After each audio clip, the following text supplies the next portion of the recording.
প্রিয়াঙ্কা তোমার ক্ষতি করছে দাদা।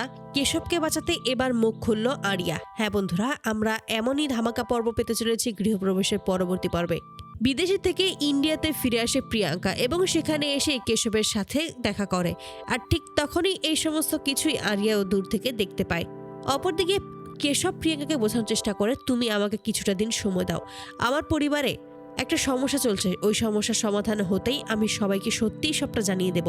ততদিন অবধি তোমার কাছে আমি একটু সময় চাইছি। কিন্তু প্রিয়াঙ্কা স্পষ্ট জানিয়ে দেয় কোনোভাবেই আর কোনো সময় দেওয়া পসিবল না, কারণ সে এখানে এসেছে শুধুমাত্র কেশবকে বিয়ে করার জন্য এবং তার পরিবারকে সবটা জানিয়ে দেওয়ার জন্য। এতে করে কেশব কোনোভাবেই আর প্রিয়াঙ্কাকে কিছু বোঝাতে পারে না। অপরদিকে প্রিয়াঙ্কা চলে আসে আকাশ সেনের কাছে এবং সেখানে এসেই তারা নতুন করে প্ল্যান করবে কিভাবে এবার কেশবকে যত দ্রুত সম্ভব বিয়ে করাতে হয়। আরিয়া যখনই বাড়ি ফিরে ঠিক সেই মুহূর্তেই নিজের ড্যাডের ঘর থেকে অন্য একটা মেয়ের কণ্ঠ শুনে একটু অবাক হয়ে যায়। কৌতূহলবশত সেখানে যেতেই দরজার আড়াল থেকে সমস্ত সত্যিটা শুনতে পায়। তখনই আকাশ প্রিয়াঙ্কাকে জানিয়ে দেয় যে এবার তোমার কাজ শুধু এটাই হলো যে ওই কেশবকে তোমার হাতের মুঠোয় আনা এবং কেশবকে একবার শুধু বিয়ে করা। আর তাহলে ওই শুভলক্ষ্মীকে পুরোপুরি আমরা ভেঙে দিতে পারবো, কারণ ওর মেয়ে আমার জিম্মায় রয়েছে।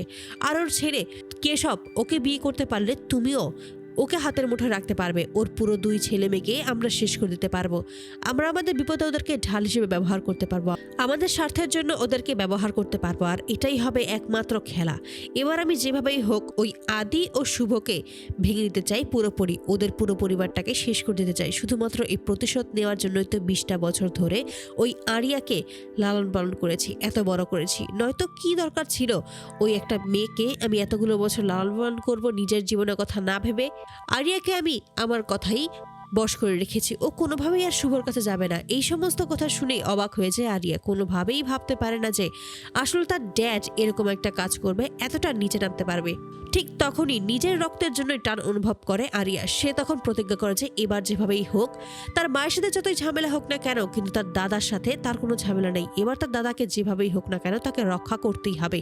তাই সমস্ত কথাই ফোনে অডিও রেকর্ড করে নেয় এবং সমস্ত রেকর্ডিং করেই মনে মনে বলে যে এবার আমিও দেখব তোমরা কিভাবে জিততে পারো, আমি আমার দাদাকে ঠিক রক্ষা করব। তারপরেই যখন কলেজে আসে তখন সব জায়গায় শুধু কেশবকেই খুঁজতে থাকে, কিন্তু কোথাও কেশবকে খুঁজে পায় না।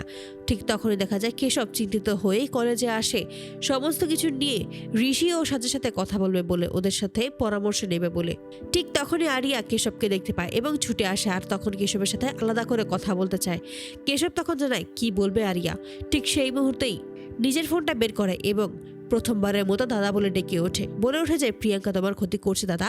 এতে করে অবাক হয়ে যায় কেশব। হঠাৎ করেই নিজের বোনের মুখে এতগুলো বছর পর দাদা ডাক শুনেই আবেগে আপ্লুত হয়ে ওঠে কেশব। ঠিক তখনই কেশবকে বলে আমি তোমাকে বাঁচাতে চাই আর তার জন্যই আমি সমস্ত প্রমাণ জোগাড় করেছি তোমাকে দেওয়ার জন্য। এই বলে ওই অডিওগুলো শোনায় আর যেখানে স্পষ্ট বুঝতে পারে যে ওই আকাশ সেন আসলে প্রিয়াঙ্কাকে পাঠিয়েছে কেশবের জীবনে কেশবকে শেষ করে দেওয়ার জন্য। তো বন্ধুরা, তোমরা কি চাও যেন এবার এভাবেই প্রিয়াঙ্কা যে কেশবের ক্ষতি করবে এই সমস্ত কিছু যেন এবার যেন কেশবের সামনে ফাঁস করে দেয় এবং কেশব যেন জানতে পারে যে সত্যি এই প্রিয়াঙ্কা আসলে আকাশ সেনের লোক? অবশ্যই তোমরা তোমাদের মতামত জানাতে ভুলো না।